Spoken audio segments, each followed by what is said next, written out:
সার্ভিসের একটি সংবাদে প্রধানমন্ত্রী শেখ হাসিনার কণ্ঠস্বর সদৃশ্য কয়েক সেকেন্ডের কিছু কথা শোনা গেছে। সেখানে নাকি তিনি বলেছেন মারাত্মক অস্ত্র ব্যবহার করতে। তো এই বিষয়টা নিয়ে আলাপ আলোচনার জন্য আজকে আমার এই ভিডিও। ইতিমধ্যে আমি অনুসন্ধানী দুজন সাংবাদিক এবং একজন ফৌজদারি আইন বিশেষজ্ঞের সঙ্গে কথা বলেছি। তাদের মতামতটাও প্রতিফলিত হবে আমার এই আলোচনার ভিতর থেকে। এখানে আলোচনা এসেছে যে ওই সময় প্রধানমন্ত্রী শেখ হাসিনা ল এনফোর্সিং এজেন্সিকে হুকুম দিয়েছিলেন যে মারাত্মক অস্ত্র ব্যবহার করো, এবং সম্ভবত বিবিসি এই বিষয়টায় তারা স্যাটিসফাইড হয়েছে, তারা নিশ্চিত হয়েছে যে এটা শেখ হাসিনার কণ্ঠস্বর। এখন আলোচনা এসেছে যে এই বিবিসি রিপোর্টটা নির্মোহ কিনা, এটা সাংবাদিকতার নীতিমালা অনুসরণ করা হয়েছে কিনা, এটা সম্পূর্ণ নাকি অসম্পূর্ণ একটি রিপোর্ট, সেটা নিয়ে আজকে আমার আলোচনা। প্রথম হচ্ছে, এই আলোচনায় শেখ হাসিনার যে কণ্ঠস্বরটা ব্যবহার করা হয়েছে, বিবিসি বলেছেন যে এটা তারা তাদের ল্যাবরেটরিতে টেস্ট করে পেয়েছেন, যে কোনো পরিবর্তন করা হয় নাই, এটা শেখ হাসিনারই কণ্ঠস্বর। অন্যদিকে বাংলাদেশের মানবতা বিরোধী অপরাধের যে ট্রাইব্যুনালের যিনি চিফ প্রসিকিউটর তাজুল ইসলাম, তিনি বলছেন এটা বিবিসির না, এটা আমাদের পরীক্ষায় প্রমাণিত হয়েছে, এটা শেখ হাসিনার কণ্ঠস্বর। এখন মানুষের ভিতর বিভ্রান্তি যে এটা কি বিবিসি বের করেছে না এটা কি ট্রাইব্যুনাল বের করেছে, এটা কার পরীক্ষা উত্তীর্ণ হয়েছে, আর বিবিসি কোন ল্যাবে পরীক্ষা করেছেন, সেই ল্যাবরেটরি কি অথরাইজড কোনো ল্যাবরেটরি, বা ট্রাইব্যুনাল যাদের মাধ্যমে এটা পরীক্ষা করেছে সেটার কি সার্বজনীন গ্রহণযোগ্যতা আছে, এটা নিয়ে বিতর্ক সৃষ্টি হয়েছে। কারণ বাংলাদেশের পুলিশ প্রশাসনে এখন যারা আছে তারা অধিকাংশই দীর্ঘদিন আগে রিটায়ারমেন্টে চলে যাওয়া ব্যক্তি। তাদেরকে বাড়ির থেকে ধরে এনে তাদেরকে চুক্তিভিত্তিক চাকরি দিয়ে তাদের গায়ে নতুন করে পুলিশের ড্রেস বসিয়ে তাদেরকে এই কর্মকাণ্ডের ভিতরে রাখা হয়েছে। ফলে সেই দায়িত্ব যারা বাড়ির থেকে আসা ব্যক্তি, অর্থাৎ যারা ইন সার্ভিস ছিল, তাদের অধিকাংশের বিরুদ্ধে মামলা, বেশ কিছু জেলে 2 আইজিপি এবং সাবেক 2 মেট্রোপলিটন পুলিশ কমিশনার সহ অনেকেই জেলে, অনেকে পলাতক অবস্থায় আছে। এখন যারা শীর্ষস্থানীয় তারা কিন্তু বহু আগে রিটায়ারমেন্ট হয়ে চলে গেছিলেন, এবং অনেকের পারিবারিকভাবে আওয়ামী লীগ বিরোধী রাজনৈতিক কানেকশনও রয়েছে। সেই ব্যক্তিদের তৈরি করে দেওয়া রিপোর্টের আদৌ গ্রহণযোগ্যতা আছে কিনা সেটা একটি বিষয়। বিবিসি রিপোর্টের প্রসঙ্গে আসি।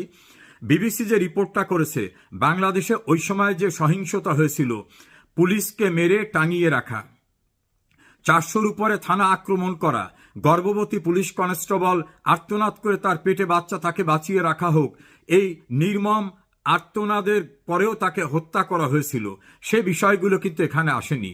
যারা প্রকাশ্যে বললেন যে মেটিকুলাস ডিজাইন করে আমরা এই ঘটনা ঘটিয়েছি, যারা আন্দোলনে নেতৃত্ব দিয়েছিলেন তারা বলছেন যে আমরাই মেট্রো রেলে আগুন দিয়েছি, পদ্মা সেতুতে আগুন দিয়েছি, আমরাই পুলিশকে হত্যা করেছি, আমরা যদি বিটিভি ভবনে আগুন না দিতাম তাহলে কিভাবে আন্দোলন হতো।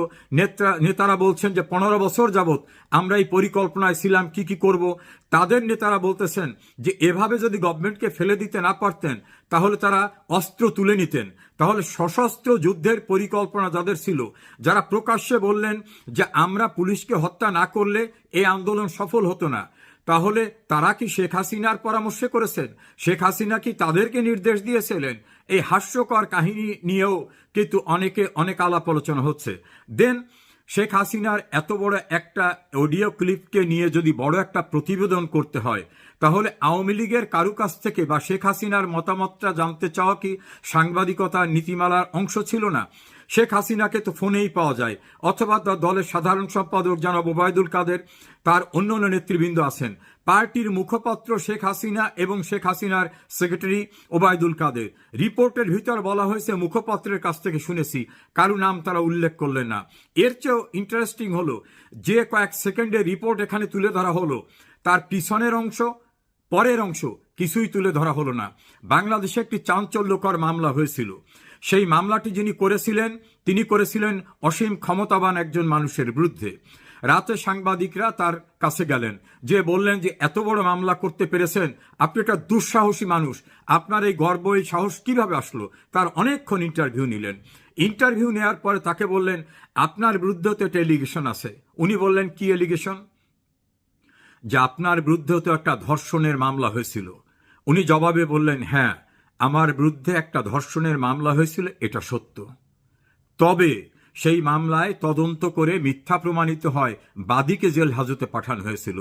রাতে যখন রিপোর্ট করা হলো গণমাধ্যমে, তখন শুধু অতটুকু আসলো যে হ্যাঁ, আমার বিরুদ্ধে একটা ধর্ষণের মামলা হয়েছিল, ইহা সত্য।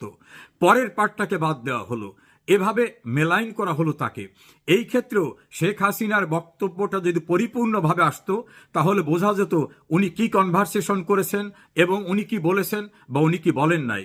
আর রুলস অফ বিজনেস অনুযায়ী, বাংলাদেশের বিদ্যমান আইন অনুযায়ী, পুলিশ রেগুলেশনস অ্যাক্ট, পিআরবি এবং ফৌজদারি কার্যবিধিতে যে বিধান আছে, তাতে দায়িত্বরত পুলিশকে শেখ হাসিনার আদেশ এবং নির্দেশের অপেক্ষা করতে হয় না।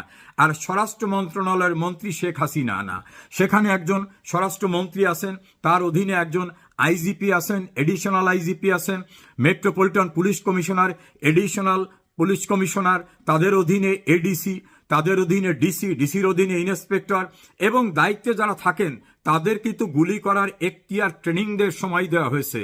দণ্ডবিধির 96 থেকে 99 ধারায় বলা হয়েছে, যদি এমন কোনো পরিস্থিতি আসে যে পরিস্থিতিতে জীবন এবং সম্পত্তি রক্ষার জন্য তাকে বিকল্প কোনো ব্যবস্থা না থাকায় তাকে কঠিন কোনো পদক্ষেপ নিতে হয়, তিনি সেটা যদি নেন তাহলে সেটা অপরাধ হবে না।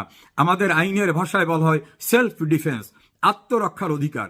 তাহলে সেই সময়ে যেভাবে নির্মমভাবে পুলিশকে মারা হচ্ছিল, দায়িত্বরত সরকারি কর্মকর্তাদের মারা হচ্ছিল, বাংলাদেশের হাজার হাজার কোটি টাকার স্থাপনাকে পুড়িয়ে দেওয়া হচ্ছিল এবং পুলিশকে মেরে টাঙিয়ে রাখতেছিল, এই নির্মম ঘটনায় যারা মারমুখী, সহিংস, যে জঙ্গি স্টাইলের কর্মকাণ্ড করে, তাদেরকে প্রতিরোধ করতে পুলিশ যদি গুলি করে থাকে, করেছে কিনা আমি জানি না, যদি করে থাকে সেটা জীবন এবং সম্পদ রক্ষার যে আত্মরক্ষার অধিকার এবং রাষ্ট্রের সম্পদ রক্ষা, রাষ্ট্রের নাগরিকের জীবন রক্ষার এই সাংবিধানিক দায়িত্ব অর্পিত ছিল ল এনফোর্সিং এজেন্সির মেম্বার যারা সেখানে ডিপ্লয়েড ছিলেন তারা যদি এটা করে থাকে সেটা অপরাধ হবে না, এটা আত্মরক্ষার অধিকার হিসাবে যাবে।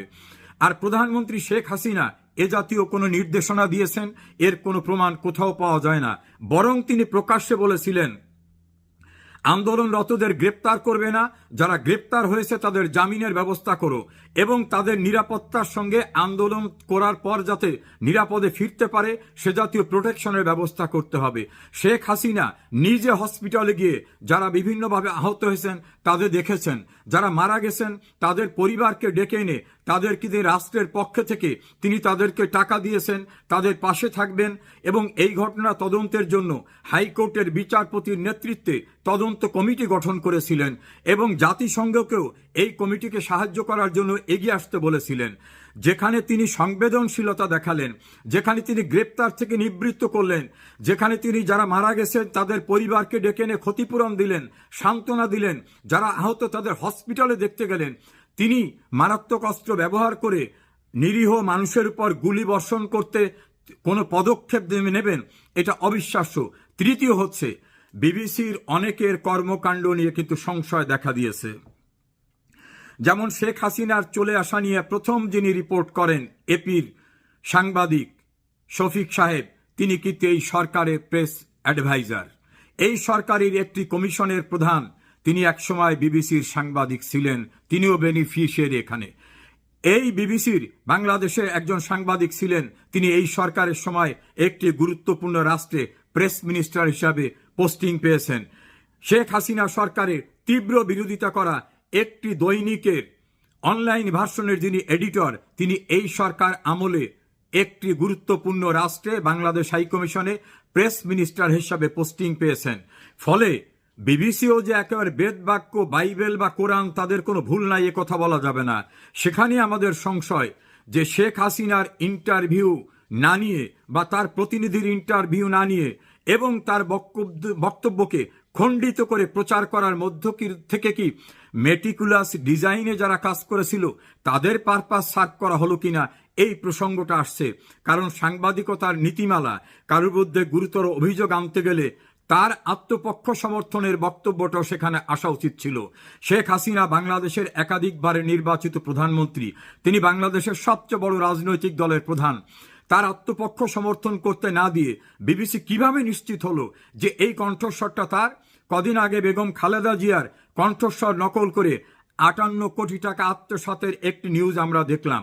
এবং বর্তমানে তথ্য প্রযুক্তি এমন পর্যায়ে পৌঁছেছে যে আমার বা দর্শক শ্রোতা যারা আছেন আমাদের কণ্ঠস্বর হুবহু নকল করে কিন্তু এটা প্রচার করা যায়। কাজী শেখ হাসিনার কণ্ঠস্বর হিসাবে যেটাকে উল্লেখ করে প্রচার করা হলো, আমার ধারণা এটা তার কণ্ঠস্বর নয়, কারণ আমি খুব ঘনিষ্ঠভাবে ওই সময়টাকে পর্যবেক্ষণ করেছি। প্রধানমন্ত্রী শেখ হাসিনা সহিংসতাকে উস্কে দেন নাই। যেমন হোলি আর্টিজানের সময়ের যে ঘটনা, সেই ঘটনার কি ভয়াবহতা ছিল, তখনও কিন্তু দায়িত্ব পালনে তৎকালীন আইজি, র্যাবের প্রধান, স্বরাষ্ট্রমন্ত্রী তারা কাজ করেছেন। আর এই অর্ডারটা শেখ হাসিনা কখন দিয়েছেন, কোনো দিন তারিখের কথা বলা হয়নি। এই রিপোর্টে বলা হয়নি শেখ হাসিনা কাকে ফোন করেছিলেন। যদি ফোনই করতে হয় তাহলে শেখ হাসিনা ফোন করবেন স্বরাষ্ট্রমন্ত্রীকে, তিনি তো স্বরাষ্ট্রমন্ত্রীকে নির্দেশ দেবেন, স্বরাষ্ট্রমন্ত্রী আইজিকে দেবেন, আইজি দেবেন সেখান থেকে র্যাবের প্রধান বা মেট্রোপলিটন পুলিশ কমিশনারকে। শেখ হাসিনা পুলিশের সঙ্গে কথা বলেছেন, তিনি পুলিশকে বলছেন গুলি ব্যবহার করো। এই জাতীয় অসম্পূর্ণ নীতি নৈতিকতা বহির্ভূত একটা রিপোর্টের মধ্য থেকে ব্রিটিশ ব্রডকাস্টিং কর্পোরেশন তার গ্রহণযোগ্যতা, তার ইমেজ প্রচণ্ডভাবে প্রশ্নবিদ্ধ করেছেন। ইতোমধ্যে এই রিপোর্টের বিরুদ্ধে বিবিসিতে আনুষ্ঠানিকভাবে অভিযোগ দায়ের করা হয়েছে। আমরা আশা করব বিবিসি কর্তৃপক্ষ এই বিষয়টা তদন্ত করে দেখবেন এবং এই রিপোর্টে যাদেরকে নিরপেক্ষ আইনজীবী বলা হয়েছে, যারা যুদ্ধাপরাধীদের পক্ষে লবিস্ট হিসাবে নিয়োজিত হয়েছিলেন, তাদের মতামতকে নিরপেক্ষ ভাবার কোনো কারণ নাই।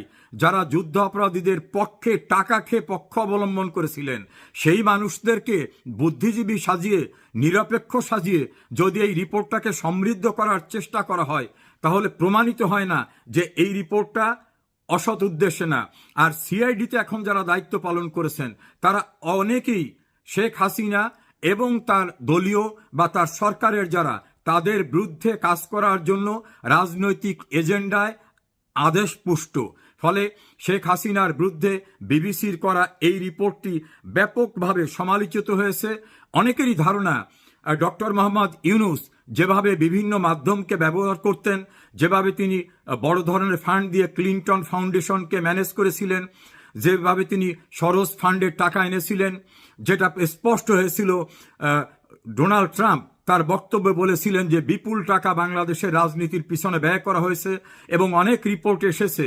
এবং ক্লিনটন ফাউন্ডেশনে গিয়ে ডক্টর ইউনূস প্রকাশ্যে বলেছেন হঠাৎ করে কিছু ঘটে নাই, মেটিকুলাস ডিজাইন অর্থাৎ দীর্ঘদিনের সুপরিকল্পিত প্রচেষ্টার মাধ্যমে এটা হয়েছে।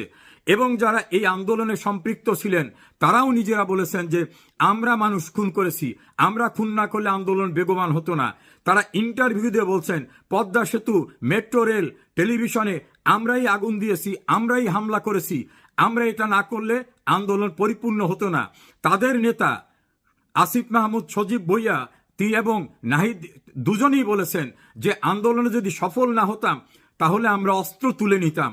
তো সশস্ত্র যুদ্ধ করার প্রস্তুতি যারা ছিল, যারা বেআইনিভাবে অস্ত্র সংগ্রহ করেছিলেন, শুধু তুলে ধরতে পারেননি, তাদের জঙ্গি কর্মকাণ্ডের বিষয়টাকে, ভয়ঙ্কর অবস্থাকে তুলে না ধরে, সেটার অনুসন্ধানী রিপোর্ট না করে, ডক্টর ইউনূসের মেটিকুলাস ডিজাইনের মধ্য দিয়ে শেখ হাসিনাকে ক্ষমতাচ্যুত করার বিষয়ে কোনো প্রতিবেদন না করে বিবিসি অনসাইডেড একটি রিপোর্ট করে দিয়ে আমার মনে হয় আমাদের কাছে গ্রহণযোগ্যতা, বিবিসির যে ইমেজ সেটাকে প্রশ্নবিদ্ধ করেছেন। আমরা আশা করব বিবিসি কর্তৃপক্ষ এই বিষয়টিকে পরীক্ষা করে দেখবেন একপাক্ষিক এমন একটি রিপোর্টের নেপথ্যে কারো সাজানো পরিকল্পনা রয়েছে কিনা। আমরা বিবিসির এই রিপোর্টকে সাংবাদিকতার নীতিমালা পরিপন্থী এবং অন্যকে হেয় প্রতিপন্ন করার অনসাইডেড রিপোর্ট হিসাবে বিবেচনা করছি।